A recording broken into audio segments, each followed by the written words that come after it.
ناظرین کرام، اب ہم آپ کے سامنے درس قرآن پیش کرتے ہیں۔ اب آپ کے سامنے تشریف لا رہے ہیں مولانا عبد الملک مظاہری صاحب دامت برکاتہم۔ باللہ من الشیطان الرجیم، بسم اللہ الرحمن الرحیم۔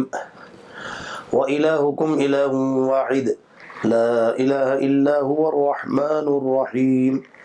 إِنَّ فِي خَلْقِ السَّمَاوَاتِ وَالْأَرْضِ وَاخْتِلَافِ اللَّيْلِ وَالنَّهَارِ وَالْفُلْكِ الَّتِي تَجْرِي فِي الْبَحْرِ بِمَا يَنفَعُ النَّاسَ وَمَا أنزل الله من السماء من ماء فأحيا به الأرض بعد موتها وبث فيها من كل دابة وتصريف الرياح والسحاب المسخر بين السماء والأرض لآيات لقوم يعقلون صدق اللہ العظیم۔ اور یاد رکھو کہ تم سب کا معبود ایک ہی معبود ہے، نہیں ہے اس کے سوا کوئی الہ، اور وہی بہت بڑا مہربان نہایت رحم والا ہے۔ بے شک اللہ تعالی کی طرف سے آسمانوں اور زمین کے پیدا کرنے میں اور دن اور رات کے بدلنے میں اور ان کشتیوں کے چلنے میں جو زمین سمندر میں دوڑتی ہیں کہ جن سے جو چیزیں لوگوں کو فائدہ پہنچاتی ہیں، اور وہ باتیں جو کچھ کہ اللہ تعالیٰ نے آسمان سے پانی نازل کیا ہے، پھر اس پانی کے ذریعے سے تر و تازہ کیا ہے زمین کو، اس کے خراب ہوئے پیچھے، خشک ہوئے پیچھے، اور ہر قسم کے حیوانات کو اس میں پھیلا دیا، اور ہواؤں کے پھرانے میں اور بادلوں کے پھرانے میں جو کہ مسخر ہیں آسمان اور زمین کے درمیان۔ یقیناً ان سب چیزوں کے اندر بڑے دلائل ہیں عقل رکھنے والوں کے واسطے۔ یہاں 18واں رکوع مکمل ہوتے ہوئے 19واں رکوع شروع ہو رہا ہے، جس میں دیکھنے میں یہ آیت شریفہ بہت مختصر ہے، وَإِلَٰهُكُمْ إِلَٰهٌ وَاحِدٌ لَا إِلَٰهَ إِلَّا هُوَ الرَّحْمَٰنُ الرَّحِيمُ۔ اس آیت کے پس منظر میں مفسرین نے یہ بیان کیا ہے کہ گزشتہ آیتوں میں یہ بات بیان کی گئی تھی کہ کفر پر مرنے والوں کو ہمیشہ ہمیشہ کے جہنم کی سزا سنائی گئی تھی۔ تو ہو سکتا ہے بعض کفار کے دل میں یہ خیال پیدا ہو، اور یقیناً خیال پیدا ہوا ہوگا، کہ جن کو خدائی اختیارات حاصل ہیں یا جو خدائی چیزوں کے حصے دار ہیں، تو اگر ان کے ذریعے سے ہم اپنے آپ کو عذاب سے نکال لے سکتے ہیں، اگر ایک نے عذاب میں ڈالا تو دوسرے کی طرف ملتجی ہو جائیں گے، تو اس لیے حق تعالی شانہ نے اس سلسلے میں شیطانی خیال کو بھی باطل فرما دیا کہ اپنی صفت وحدانیت اور الوہیت کو بیان فرما کر اللہ تعالیٰ نے اپنا رحمان اور رحیم ہونا بھی بیان کیا۔ یعنی الرحمن الرحیم جو دنیا اور آخرت میں ہر چھوٹی بڑی نعمت، تربیت جسمانی، روحانی، صحت اور دولت، علم و ہدایت،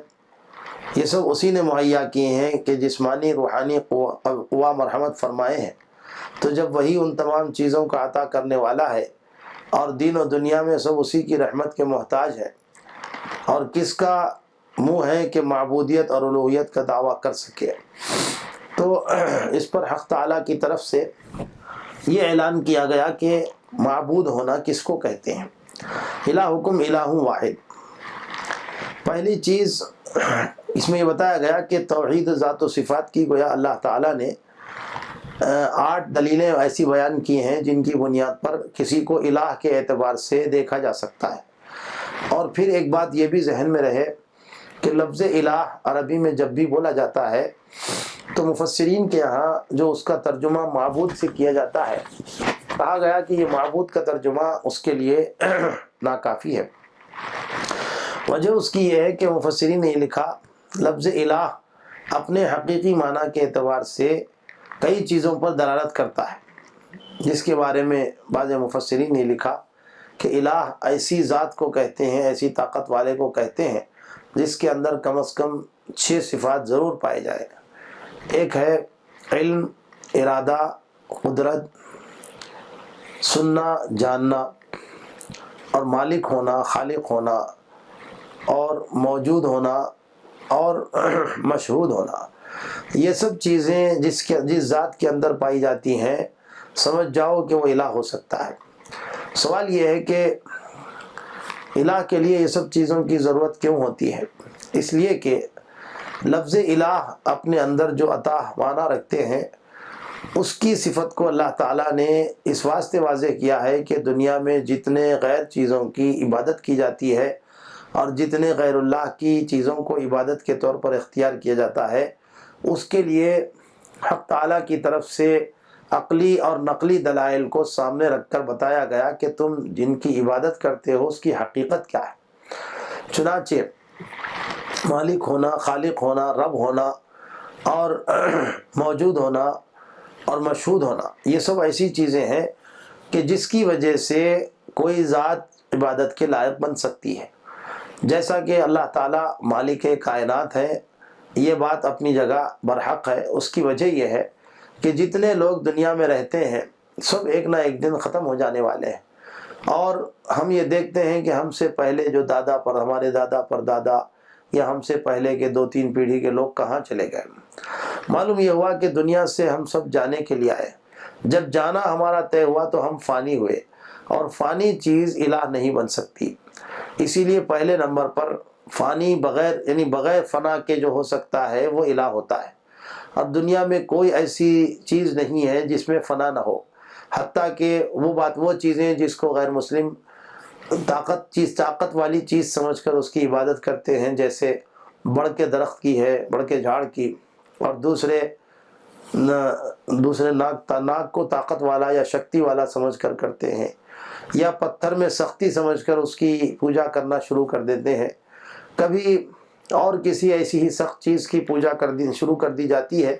یہ سمجھ کر کہ اس کے اندر شکتی ہے، طاقت ہے۔ تو ایسی طاقت کا سرچشمہ اور منبع صرف اللہ تعالیٰ ہے۔ یہ ہے الہ کے بارے میں تشریح کہ مالک ہو اور حاکم ہو۔ حاکم ہونا بھی اصلاً حق تعالیٰ ہی کا ہے، جیسے اللہ تعالیٰ نے سورہ والتین کے آخر میں ہم سے سوال کیا ہے، الیس اللہ بأحکم الحاکمین، بتلاؤ کہ اللہ سے بڑھ کر بھی دنیا میں کوئی حاکم ہے؟ تو اس پر جواب بھی دینے کے واسطے حکم دیا اللہ کے نبی صلی اللہ علیہ وسلم نے، کہ سوال یہ کیا گیا، بتاؤ کیا اللہ تعالیٰ تمام حاکموں سے بڑھ کر حاکم ہے کہ نہیں ہے؟ اس پر یہ جواب دیا جانا چاہیے، بلا وانا علی ذلک من الشاہدین، کیوں نہیں، میں بھی اس پر گواہی دینے والوں میں سے ہوں۔ تو اسی لیے اگلی آیتوں میں، یعنی اب جہاں سے 19واں رکوع شروع ہو رہا ہے، اس میں حق تعالی شانہ نے 8 چیزوں کی ایسی علامتیں بتائیں جو اس ذات کے اندر ہے، ویسی ذات الہ بن سکتی ہے ورنہ نہیں۔ پہلی چیز اس میں ان فی خلق السماوات والارض، کہ آسمانوں اور زمین کی پیدائش، آسمانوں کی بلندی اور لطافت کشادگی پر غور کیجئے، پھر ان میں ٹھہرے ہوئے اور چلتے پھرتے لاکھوں نہیں کروڑوں ستارے اور سیارے اس طرح کے، ہر ایک کی شان ایک الگ انداز کی ہے۔ کوئی ستارہ اور سیارہ اپنے دوسرے سیارے سے ٹکراتا نہیں ہے، اور ہر ایک کا رنگ الگ اور ہر ایک کی حرکت جدا۔ تو اس عجیب و غریب نظام کو دیکھ کر ہر شخص یہ سمجھ سکتا ہے کہ یہ کارخانہ قدرت کسی علیم قدیر اور نذیر ذات کے بغیر اور قادر مطلق کے قبضے قدرت میں ہے، کسی اور آدمی کے یا کسی مخلوق کے نہیں ہے۔ اسی طرح آسمانوں اور زمین کی پیدائش کے سلسلے میں، زمین کی پیدائش میں بھی اس کی وحدانیت اور کمال قدرت اور رحمت کی دلیل یہ ہے کہ تمام عالم کے بسنے والوں کے لیے زمین ان کے قدموں کے تلے بچھی ہوئی ہے۔ اسی زمین پر ہم رہتے سہتے ہیں اور اپنی مرضی کے موافق آرام دہ مکانات بھی بناتے ہیں، اور اسی زمین سے پیدا شدہ غذاؤں اور پھلوں اور چشموں اور نہروں سے فائدہ اٹھاتے ہیں۔ سونا، چاندی، پیتل، تانبا اور لوہا وغیرہ سب اسی زمین سے اللہ تعالیٰ کی قدرت سے نکلتا ہے، اور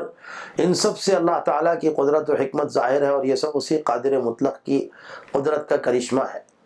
دوسری دلیل اللہ تعالیٰ کی طرف سے فرمائی گئی کہ دن گزرتا ہے تو رات آتی ہے، اور رات جاتی ہے تو دن آتا ہے۔ یہ اگر دن نہ ہوتا، فقط رات ہی رات ہوتی، تو عالم ہمیشہ تاریکی اور ظلمت کی مصیبت میں گرفتار ہو کر چلنا پھرنا، کام کاج کرنا دوبھر ہو جاتا، مشکل ہو جاتی۔ اور اگر رات نہ ہوتی، فقط دن ہی دن ہوتا، تو آدمی کے لیے راحت اور سکون اور چین یا رات کی جو نیند کی وجہ سے حاصل ہوتا ہے اس سے تمام جہاں محروم ہو جاتا۔ جس کے قبضے قدرت میں آسمان، زمین، چاند، سورج کی دوڑ ہے، وہی بذات باری تعالیٰ کی ہے۔ پھر اس کے بعد جو چیزیں بتائی گئیں وہ ہے والفلک التی تجری فی البحر۔ تیسری دلیل توحید کشتی اور جہاز کے پانی پر چلنے کی حق تعالیٰ کی طرف سے بتائی گئی کہ 1 تولہ لوہا تانبا 1 منٹ کے لیے پانی پر نہیں ٹھہر سکتا، مگر جہاز اور کشتی جس میں منو لوہا اور تانبا لگا ہوتا ہے، ان جہاز اور کشتیوں کو پہاڑ جیسی موجوں سے بچانا اور ہوا موافق رکھنا، یہ سب اللہ تعالیٰ کے قبضہ قدرت میں ہے۔ پھر چوتھی دلیل یہ فرمائی گئی فی البحر بما یوم انزل اللہ من السماء من ماء، یعنی آسمان سے پانی کا اتارنا، یعنی بادل سے بارش کا نازل کرنا، یہ اللہ تعالیٰ کی طرف سے بتایا گیا کہ یہ بھی اس کے وجود اور قدرت کاملہ کی پکی نشانی۔ ہزار من پانی بادلوں میں بھرا رہتا ہے، ہزاروں من پانی، جس کو فرشتے ادھر ادھر لیے پھرتے ہیں، اور جہاں جس قدر ضرورت پڑتی ہے وہاں اللہ تعالیٰ کے حکم سے برساتے ہیں، اور یہ برسانے کے پیچھے کسی اور کی حکمت اور کسی اور کی طاقت کام نہیں کرتی۔ اور یہ بات تو غیر مسلم بھی جانتے ہیں کہ بارشوں کا ہونا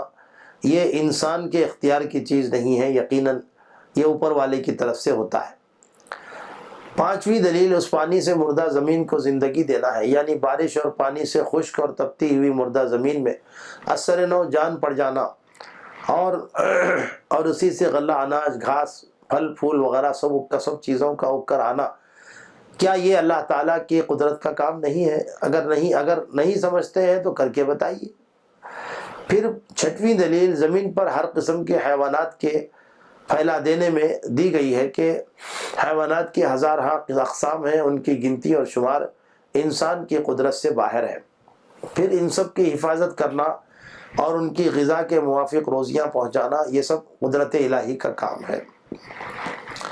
پھر ساتویں دلیل کہ ہواؤں کے بدلنے کے بارے میں دی گئی ہے کہ ٹھنڈی ہوا کا چلنا اور کبھی گرم لو کا چلنا، کہیں ہوا کم ہونا، کہیں ہوا کا زیادہ ہونا، یہ سب قدرت کی نشانیوں میں سے ہے۔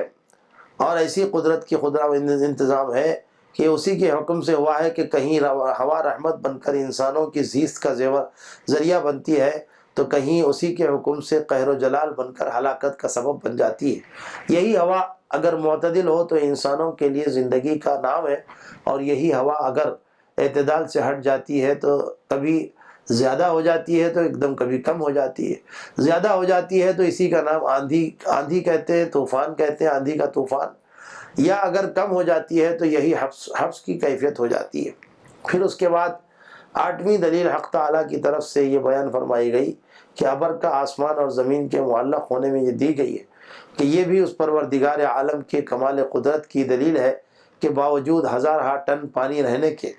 بادلوں کو، بھرے ہوئے بادلوں کو فضا میں اللہ تعالیٰ معلق رکھتے ہیں اور وہ اپنے وزن سے نیچے نہیں گر جاتے۔ ان دلائل اور نشانیوں کو بیان فرمانے کے بعد فرمایا کہ جو ایک قادر مطلق، مختار کل، حکیم اور علیم اور ایسا یادگار واحد اور یگانہ صانع ہے، تو ارشاد فرمایا کہ یہ عقل مندوں کے لیے سب قدرت کی نشانیاں ہیں کہ جن سے عقل مند اور سمجھ رکھنے والے حضرات اپنے معبود حقیقی کے وجود کو پانے کی کوشش کرتے ہیں۔ اور پھر یہ بھی بیان فرمایا اللہ تعالیٰ کی طرف سے کہ اللہ تعالیٰ نے تم کو عقل کی دولت سے نوازا ہے، تو ذرا عقل سے تم اپنے غور و فکر کر کے دیکھو کہ اللہ تعالیٰ میں اور دیگر ایسے چیزوں میں جن کی عبادت کی جاتی ہے کتنا فرق ہے، اور اسی فرق کی بنیاد پر اللہ تعالیٰ نے اعلان کر دیا کہ تم سب کا اصلی معبود ایک ہے۔ باقی جتنی چیزوں کو اگر کوئی مانتے ہیں یا عبادت کرنا چاہتے ہیں تو یہ ان کی ذہنی غلط اور فکر کی غلط فکری رسائی ہے، اور اس کی بنیاد پر کل قیامت میں ان کو حساب کتاب دینا پڑے گا۔ اور پھر یہ بھی فرما دیا کہ حق تعالی شانہ کی طرف سے اتنے 8 دلائل، یہ 8 دلائل ایسے ہیں، سب جانتے ہیں کہ ان 8 دلائل میں کسی کا بس نہیں چلتا کہ کسی طریقے سے ہواؤں کو یا پڑنے والے پانی کو یا چلنے والی کشتیوں کو اپنے حساب سے کوئی روک سکے۔ ان سب باتوں سے یہ بات سمجھ میں آتی ہے کہ حق تعالیٰ اپنی قدرت کے اعتبار سے یکتا ہے، اور اللہ تعالیٰ کی یکتائی ان آیتوں سے، اس آیت سے بھی ثابت ہوتی ہے اور عقلی دلائل کے ذریعے سے۔ اللہ تعالیٰ ہم سبوں کو توحید پر عمل کی توفیق دے۔ محمد